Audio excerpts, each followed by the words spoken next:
Avec mon chéri, nous avons acheté cette année notre premier chez nous.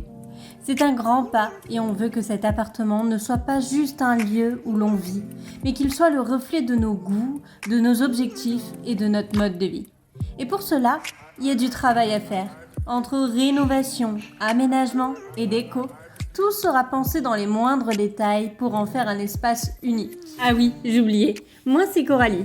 J'ai 26 ans et je suis passionnée d'art sur toutes ses formes. J'ai fait d'ailleurs des études d'art appliqué et de design de produits.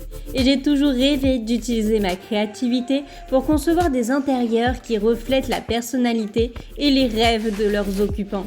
Aujourd'hui, je vous emmène avec moi dans notre projet d'aménagement de l'espace bien-être.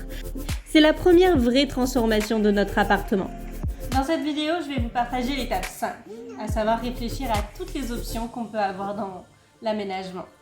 D'ailleurs, si ce n'est pas déjà fait, je vous invite à regarder ma vidéo où vous voyez les 6 étapes pour avoir l'intérieur de vos rêves.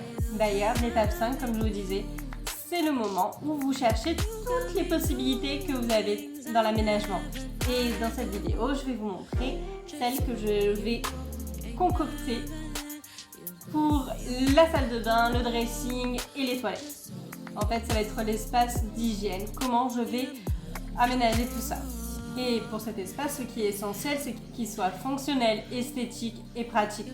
Et surtout parfaitement adapté à notre quotidien. Actuellement, l'aménagement de ce que j'aime appeler l'espace bien-être pose plusieurs problèmes, aussi bien pratiques qu'esthétiques. Les toilettes ne sont pas fonctionnelles, la salle de bain est trop petite pour nos besoins et le dressing est mal conçu et pour couronner le tout, il n'y a pas d'espace dédié pour une buanderie.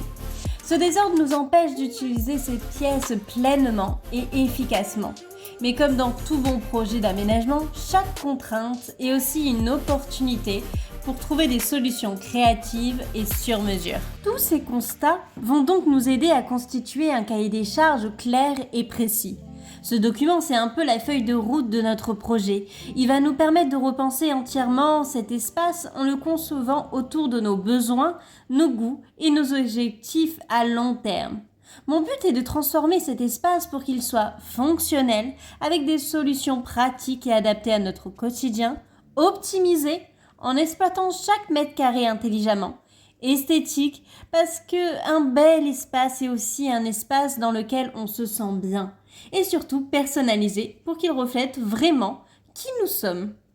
Maintenant que les grandes lignes sont posées, il est temps de se plonger dans la phase de conception. Dans la prochaine étape, je vais vous montrer comment on passe de l'idée au croquis, des croquis au plan et des plans à un projet concret. Croyez-moi, il y a de quoi être créative avec les défis d'aménagement. Pour concevoir un espace qui nous ressemble vraiment, il est important de revenir sur l'analyse que vous avez déjà faite dans les étapes précédentes. Vos objectifs, que voulez-vous vraiment atteindre avec cet aménagement? Plus de confort? Plus de rangement? Une ambiance spécifique? Vos rêves? Quels sont les éléments incontournables de votre espace idéal? Votre routine? Comment vivez-vous au quotidien dans cet espace?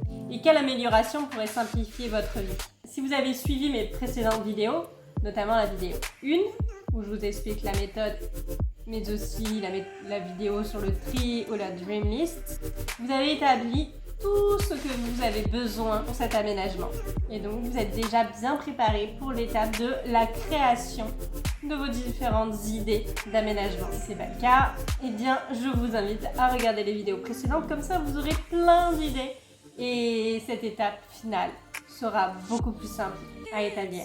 Une fois que vous avez tous ces éléments en tête, vous pouvez commencer à créer votre cahier des charges. Le document est la clé de la réussite de votre projet. Il va vous permettre de définir vos priorités, d'identifier les contraintes techniques, poser noir sur blanc vos envies et vos besoins spécifiques. C'est à ce moment-là qu'on donne réellement vie à notre projet. Notre mélange de rêves et de réalité. Pour trouver des solutions adaptées à vos envies et à votre espace.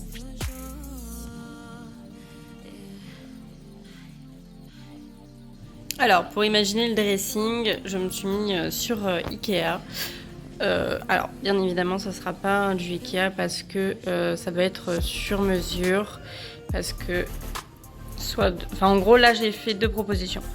Bon, c'est pas encore fait, bien évidemment, vu que c'est vide, comme vous pouvez le voir. Mais ce qu'il y a à savoir, c'est que ici, il y a le chauffe-eau ou alors ici. Donc ça peut pas être du Ikea, ça peut être que du sur-mesure ou alors une partie Ikea et la partie où il y a le chauffe-eau, on le fait nous. Donc déjà, ce que je fais, c'est imaginer comment je peux l'aménager, ce que j'ai besoin. Par exemple, je sais que moi, le premier placard, je vais avoir le chauffe-eau et en dessous, je voudrais les manteaux. Comme ça, au moins, ça sépare les vêtements que je mets... ce que j'appelle les vêtements sales, entre guillemets, qui sont en contact avec l'extérieur. Je le mets pas avec les vêtements que je porte et les sous-vêtements et tout ça. Ou les pyjamas, je préfère pas les mélanger. Voilà. Et donc, j'ai 2 idées. Soit j'ai 3 placards, 3 portes distinctes, soit 2. Et donc, je vais vous montrer au fur et à mesure ce que j'imagine. Et après, il faudra que je choisisse entre les 2. Allez, c'est bon, je viens de finir. Alors, ce qu'il y a à savoir, c'est pas les bonnes dimensions, parce qu'on a 1m70. Là, si on prend les 2 armoires, là, on a 1m50 et là, 1m75. Donc, en termes de dimensions, ça ressemble plus à ça. Donc, les 3 options, c'est soit je fais 3 placards, donc une avec les manteaux, une avec les robes longues, donc qui a un peu plus d'espace, et une chemise et pantalon. Et les tiroirs, ça serait les affaires de ma chienne ou alors les écharpes, bonnets, gants. Je pense que ce sera plus ça et les affaires de ma chienne ailleurs. En gros, là, c'est un peu l'espace extérieur. Là, les robes, donc tout ce qui est long. Et en dessous, j'avais mis quoi? Ah oui, affaires de sport, je crois. Et je sais plus. Mais bon, là, les sacs. Et ici, ce serait chemise, pantalon et bijoux. Et là, ici, pull. Ah oui, voilà, c'est ça, pull. Sinon, autre option, c'est tous les manteaux ici. Bon, comme vous pouvez le voir, c'est plus long. Donc, est-ce que vraiment j'ai besoin de ça? Je sais pas, je vais voir. Mais ça à calculer. Ici, écharpe et bonnet. Et ça fait un peu plus grand, donc peut-être mettre des sacs. Et ici, donc, les robes, elles seraient peut-être suspendues d'une autre façon, parce qu'il y a moins d'espace, donc peut-être pliées. Donc là, bijoux, des tiroirs. Ici, ce serait pantalon et un seul pour pull. En fait, ce qu'il me faut, c'est 1 mètre. Ça, c'est sûr. 1 mètre de pull. Donc, soit comme ici, donc 50-50, soit 1 mètre direct. Et les pantalons, là, ils seraient pliés. Alors qu'ici, ils seraient en califourchon, on pourrait dire, sur un support en bois. Je préfère califourchon parce que j'ai des pantalons en soie. En satin, et plié, c'est pas ouf. Il faut repasser forcément après, c'est chiant. Alors que califourchon, au moins, j'ai pas les pliés. Bien sûr, porte fermée. Et à choisir. En fait, l'avantage de celui-là, c'est que je peux mettre les robes longues. Mais bon, j'ai moins de place pour mes bijoux. Et ça prend de la place. Mais par contre, j'ai les pantalons en califourchon. Donc là, c'est bien pour tout ce qui est cintre. Ici, ce qui est bien, c'est que j'ai vraiment tous les pulls ensemble. Alors que là, ils sont un peu à droite, un peu à gauche. Et tous les pantalons sont là. En vrai, les jeans pliés, c'est très bien. Ce que je pourrais faire, c'est les mettre là, les autres. Ah, peut-être que en vrai, en discutant avec vous, je trouve une solution. Les robes, je les mets là. Je mets robe manteau. Et ici, je mets chemise blazer. Donc en gros... les blazers sont mélangés. Ou alors pas du tout. Je mélange pas. Il y a assez de place là. En vrai, ça se trouve, il y a assez de place.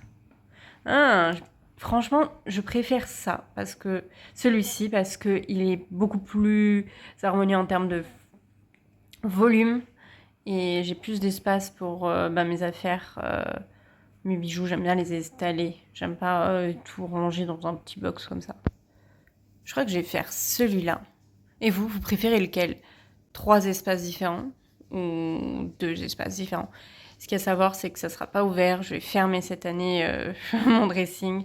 Avant, il était ouvert. J'aime bien, mais là, vu qu'il sera un peu plus accessible, proche de la salle de bain, tous les gens qui vont rentrer dans l'appart pour enlever leurs chaussures et tout, ils vont voir ça. C'est pas ouf. Donc, je pense que... c'est sûr, je vais fermer. Donc, voilà. Alors, ce qu'il y a à savoir, le prix Ikea, ça ferait ça divisé par 2, parce que vu qu'il y en a 2. Donc voilà. Bon, en vrai, je m'étais fixé 600, c'est bien.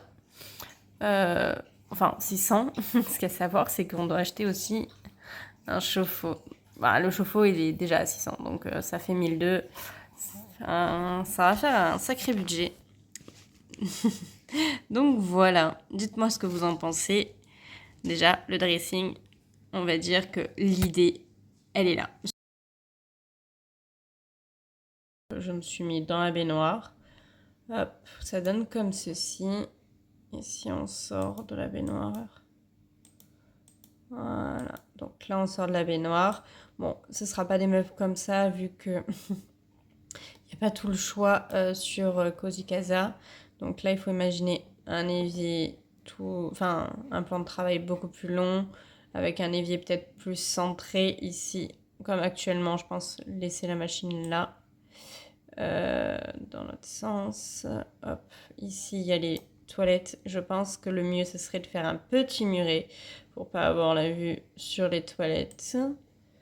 Voilà, hop, alors comme ceci. Et donc là, ici, plus de porte. Alors là, il y a encore le mur. Je pense qu'il n'y aura plus ce mur. Ou alors un demi-mur. On verra. Hop, voilà. Et donc ici... Ouais, non, le mur, il faut le sauter. C'est trop laid. Des fois, le fait de filmer, de se mettre dedans, on voit mais tellement de choses. Ah, c'est pas facile de tenir le téléphone, filmer et vous montrer. C'est une porte, vous voyez la poignée et ici la poignée. Donc ici la porte, une autre. Donc pour donner sur le dressing, j'avance. Non, ça avance pas. Voilà. Et donc ça, c'est une... Bon, j'ai mis une porte vitrée, ça sera pas du tout une porte vitrée, mais ça donne sur le salon. Le couloir et d'entrée. Le hall d'entrée, quoi. Donc là, c'est la porte. J'ai mis transparent, comme ça, au moins, on voit ce que c'est. Et donc, voilà. Hop. En fait, le couloir devient l'espace pour le dressing. Ici, il n'y aura plus le mur. Ou alors un demi-mur, je vais voir. Hop. Et donc, est-ce qu'on peut repasser comme ça? Donc voilà, comme je vous disais, la porte vitrée, en fait, c'est pas une porte vitrée, ce sera une porte coulissante. Une jolie porte coulissante en bois. J'espère travailler. Je vous montrerai mes inspi après. Hop, donc la porte d'entrée, la porte ici, le sas avec le miroir pour se déchausser et tout. Et donc là, placard. Ah oui, pour info, là actuellement les chaussures sont ici. Je pense laisser les chaussures là. Et là, il y a un banc. Je pense que ça va être la même configuration. Donc là, ce serait l'espace chaussures et là, l'espace manteau. Voilà, donc ici, le dressing. Hop, on rentre. Comme vous avez pu voir, c'est une arche. Comme ça, c'est une ouverture sans porte. Parce que il n'y aura plus que celle-ci de porte. Donc là, hop, évier. Ici, les toilettes et la baignoire. Voilà, voilà. Alors, voyons mes inspirations de la salle de bain. Donc là, je suis sur Milanote. Donc moi, l'esprit que je voudrais, c'est un esprit très naturel, pierre, un peu fontaine. En fait, ce que j'aimerais, c'est que la baignoire soit intégrée derrière une arche, mais plus comme celle-ci. Donc vitrée comme ça, au moins, il n'y aura pas toute l'eau qui s'échappe. Et j'ai pas envie de rideau. Je préfère avoir quelque chose de vitré. J'aimerais mélanger en fait une baignoire et une salle de bain. Enfin, une baignoire et une douche. Et dans tout ce qui sera dans la baignoire, enfin, ça sera tout carrelé, ça sera pas en pierre. Après, c'est une bonne idée, pierre, mais franchement, pour l'instant, je suis plus sur du carrelage, mais un esprit, je sais pas si vous voyez sur la vidéo, vraiment très oriental, comme ceci. Voilà, du carrelage comme cela. Je trouve ça mais magnifique. L'idéal, ce serait de faire un système, quelque chose qui ressemble beaucoup à une fontaine marocaine. En zélige, je trouve ça magnifique. Bien évidemment, c'est très compliqué à trouver, donc je vais peut-être me rabattre sur du carrelage déjà tout prédécoupé, mais ça serait mon rêve, voilà, avoir quelque chose comme ceci. Mais bon, on verra si je trouve. Affaire à suivre. Oh, sinon, les portes coulissantes, celles que je vous disais, c'est dans cet esprit-là. Je trouve ça magnifique. Bien évidemment, je me trouve des difficultés. Parce que pour trouver ça, mais je vais galérer. Alors j'en ai trouvé, mais bon, à plus de 800 euros. Donc 800 euros une porte. Je vous avoue que j'ai pas trop envie de mettre ce montant-là. Donc peut-être que je trouverai des palliatifs, quelque chose de plus simple et moins onéreux. Mais on verra. En tout cas, c'est mon esprit, des couleurs neutres, beige, chocolat, pourquoi pas, avec du vert, bien sûr. Voilà. En tout cas, qu'est-ce que vous en pensez? Moi, j'adore. Étape numéro 5, finie. J'espère que ça vous a plu, que ça a été enrichissant, que je vous ai donné des pistes de réflexion pour votre projet d'aménagement. Je vous fais plein de gros bisous. À la prochaine!